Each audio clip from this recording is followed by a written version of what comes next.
दोस्तों, एक बीमारी जो हर किसी को लाहिक है, चाहे बच्चे हों या बड़े हों, जवान हो, बूढ़े हों। एक बीमारी, एक परेशानी जो सबको लाहिक है वो है कमज़ोरी। आप किसी से भी पूछिए, चाहे बड़े हों, छोटे हों, बूढ़े हों, आज के वक्त में किसी से भी पूछिए, आपको 100 में कुछ ही ऐसे होंगे जिसको ये परेशानी नहीं होती होगी। बकिया 90% लोगों को ये परेशानी होती है कि हज़रत कमज़ोरी बहुत ज़्यादा है। कमज़ोरी इतनी ज़्यादा है कि सही से चला नहीं जा सकता है, पाँव लड़खड़ाने लगता है। कमज़ोरी की वजह से जोड़ों में दर्द की शिकायत हो गई है, कमज़ोरी की वजह से ये प्रॉब्लम हो गए हैं। तो कमज़ोरी एक ऐसी बीमारी बन चुकी है जो हर घर में, हर इलाके में आपको बहुत सारे लोग मिल ही जाएंगे। तो कमज़ोरी को दूर करने के लिए लोग बहुत तरह की दवाइयाँ खाते हैं, बहुत महंगी महंगी दवाइयाँ खाते हैं, जिसको ये सोचते हैं कि ये परेशानी ख़त्म हो जाएगी। लेकिन दवाइयाँ आपकी कुछ लम्हे के लिए परेशानी ख़त्म करेगी, लेकिन अगर हमेशा हमेश के लिए आप अपने जिस्म को ताकतवर बनाना चाहते हैं, हमेशा हमेश के लिए अपने बदन को पावरफुल बनाना चाहते हैं, तो आपको खजूर का इस्तेमाल करना होगा। जी हाँ दोस्तों, आपने बिल्कुल सही सुना। खजूर एक ऐसी चीज़ है जिसको मैं या किसी दुनियादार इंसान ने नहीं कहा है, बल्कि नबी पाक अलैहिस्सलाम का इरशाद पाक है कि खजूर ये बहुत सारी परेशानियों को ख़त्म कर देता है ना। मोटी मोटी जो बीमारियां होती है वो खजूर खाने से ख़त्म हो जाती है। इसके हवाले से किताबों की रोशनी में पहले मैं आपको बता देता हूँ कि हमारे मज़हब इस्लाम में इसकी क्या हैसियत है, और साथ ही साथ नबी पाक अलैहिस्सलाम ने खजूर के हवाले से क्या इरशाद फरमाया है वो मैं आपको बता देता हूँ। और खजूर आखिर ये आया कैसे, इन तमाम बातों को आपके सामने पेश करूँगा। उसके बाद लास्ट में मैं आपके सामने खजूर खाने के कुछ अहम फ़ायदे बताने वाला हूं जो आपको सुनना बेहद ज़रूरी है। खजूर के हवाले से कुछ ख़ास बातें हैं जो आपको जानना बेहद ज़रूरी है। वो ख़ास बात यह है कि ज़मीन पर सबसे पहले हज़रत आदम अलैहिस्सलाम की बची हुई मिट्टी से खजूर का दरख्त पैदा किया गया। अब आपको पता चल गया कि खजूर का दरख्त ये वो मुक़द्दस दरख्त है जिसको अल्लाह रब्बुल इज़्ज़त ने हज़रत आदम अलैहिस्सलाम की बची हुई मिट्टी से पैदा किया। तो आप इससे इसका अंदाज़ा कर सकते हैं कि कितने ज़्यादा इसके अंदर फ़ायदे होंगे। ठीक है, एक ख़ास बात हो गई। इसके हवाले से नबी पाक अलैहिस्सलाम ने क्या इरशाद फरमाया है वो आप सुन लीजिए। नबी पाक अलैहिस्सलाम ने इरशाद फरमाया, निहार मुँह यानी सुबह सवेरे खाली पेट खजूर खाने से पेट के कीड़े मर जाते हैं। ये मैं या कोई दुनियादार नहीं कह रहा है, बल्कि नबी पाक अलैहिस्सलाम फरमा रहे हैं कि सुबह खाली पेट खजूर खाने से पेट के जो कीड़े होते हैं वो मर जाते हैं। ज़्यादातर बीमारियां हमारे पेट में गंदगी हो जाती है तभी होती है ज़्यादातर बीमारियां। तो पेट की गंदगी अगर आपकी साफ़ रहेगी, पेट के कीड़े मकोड़े अगर आपके मर जाएंगे, तो फिर ऐसी कैफियत में आपको बीमारियां लाहिक नहीं होंगी। हवाला आप सुन लें, जामे सगीर सफ़ा नंबर 398 पर ये बातें मौजूद है, हदीस पाक मौजूद है। ठीक है, अजवा खजूर जन्नत से है।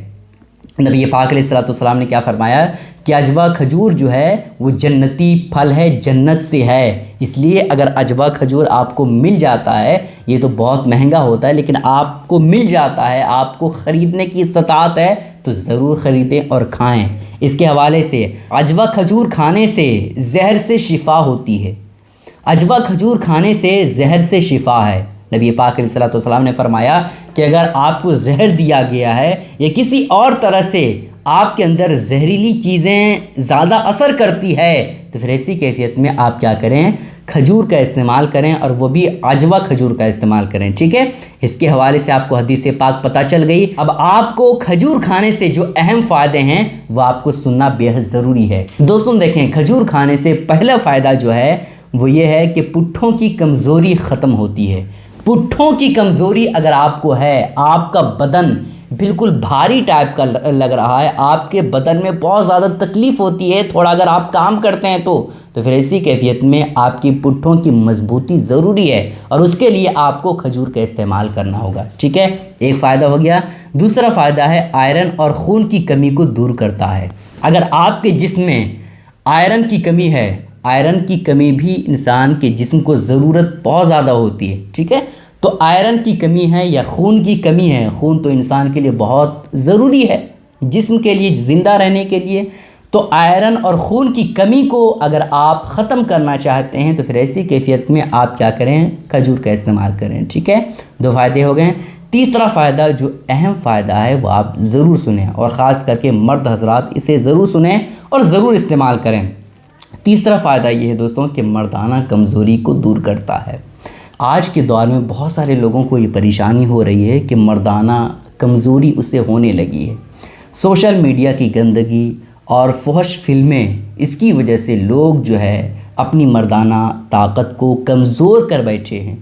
तो इसके हवाले से आपको जानना चाहिए कि जो महंगी महंगी दवाइयाँ आती है, जो लोग खाने से उसकी टाइमिंग बढ़ जाती है या मर्दाना कमज़ोरी ख़त्म हो जाती है कुछ लम्हे के लिए, तो इन दवाइयों को आप हरगिज़ इस्तेमाल ना करें। ये दवाइयाँ आपको वक्ती तौर पर कुछ लम्हे के लिए एहसास दिलाएगी कि आपकी मर्दाना ताकत बढ़ गई है, आपकी टाइमिंग बढ़ गई है, लेकिन उसके साइड इफ़ेक्ट बहुत ज़्यादा हैं। ठीक है, इस वजह से आप दवाइयों का इस्तेमाल ना करें, खजूर का इस्तेमाल करें। सोचिए ना दोस्तों, हमारे मज़हब इस्लाम में एक एक चीज़ का सॉल्यूशन है, एक एक चीज़ का हल है। आप दवाइयाँ हरगिज़ ना इस्तेमाल करें, आप खजूर का इस्तेमाल करें। खजूर आप डेली 3 से लेकर के 6 तक ज़रूर इस्तेमाल करें, इससे आपकी मर्दाना ताकत में बढ़ोतरी होगी, मर्दाना ताकत की कमज़ोरी आपको लाहिक नहीं होगी। ठीक है, कितने फ़ायदे हो गए दोस्तों? 3 फ़ायदे। चौथा फ़ायदा है दोस्तों, जोड़ों के दर्द को ख़त्म कर देता है। जोड़ों में दर्द की शिकायत बहुत सारे लोगों को होती है, जिसकी वजह से उन्हें दवाइयाँ खाने की ज़रूरत पड़ती है या फिर कोई काम सही तौर पर वो नहीं कर पाते हैं। तो जोड़ों के दर्द की शिकायत जिन लोगों को है, उन्हें चाहिए कि वो खजूर का इस्तेमाल करें। जल्दी मैं आपको बताता हूँ। ठीक है, और फिर उसके बाद हड्डियों की कमज़ोरी को दूर करता है। हड्डियों की कमज़ोरी जिन लोगों को होती है ना दोस्तों, बहुत ज़्यादा परेशान होते हैं। कहीं अगर थोड़ा बहुत गिर गए, है ना, ज़्यादा ऊंचाई से नहीं गिरे हैं और ना ही ख़तरनाक तरीके से गिरे, थोड़ा अगर कहीं गिर गए और हड्डी की कमज़ोरी है, हड्डी में मजबूती नहीं है, तो फिर ऐसी कैफियत में कंफर्म है कि उसका जो है पैर वगैरह सलामत नहीं रहता है। तो हड्डियों को मजबूत करना ये हम लोगों की अव्वल ज़िम्मेदारी है, अव्वल काम है, समझ रहे हैं? तो हड्डियों को मजबूत करने के लिए आपको एक्सरसाइज करना है, और उससे भी ज़्यादा ज़रूरी बात यह है कि आपको खजूर का इस्तेमाल करना। ठीक है, और उसके बाद फ़ायदा ये है दोस्तों कि पुरानी कब्ज़ से निजात मिलती है।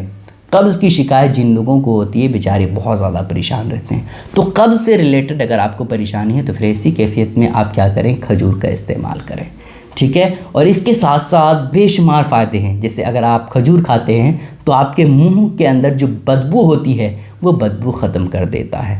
ठीक है, अगर आपकी सेहत अच्छी नहीं है, आप बिल्कुल पतले दुबले हैं, तो फिर ऐसी कैफियत पे आपको खजूर खाना चाहिए। इसके अलावा बेशुमार फ़ायदे हैं दोस्तों, बस आप इतना जान लीजिए कि ये एक ऐसा फल है जिसको नबी पाक अलैहिस्सलाम ने पसंद फरमाया है, और जिस चीज़ को नबी पाक अलैहिस्सलाम पसंद फरमाएं और शौक़ के साथ खाएं, उसके फ़ायदे कोई अंदाज़ा भी नहीं कर सकता है। ठीक है, इस वजह से आप ज़रूर खजूर का इस्तेमाल करें। तो ये कुछ अहम बातें थी दोस्तों खजूर के हवाले से। आपसे गुजारिश है कि ये तिब्बी नुस्खा, ये तिब्बी फ़वाइद, ये अहम फ़ायदे नबी पाक अलैहिस्सलाम का फरमान दूसरों तक ज़रूर पहुँचाएँ, ताकि खजूर खा करके सारे लोग सेहतमंद रहें, डॉक्टरों के पास जाने की ज़रूरत ना पड़े। ठीक है, गुजारिश है कि इस क्लिप को शेयर करें। अस्सलामु अलैकुम रहमतुल्लाहि व बरकातहू।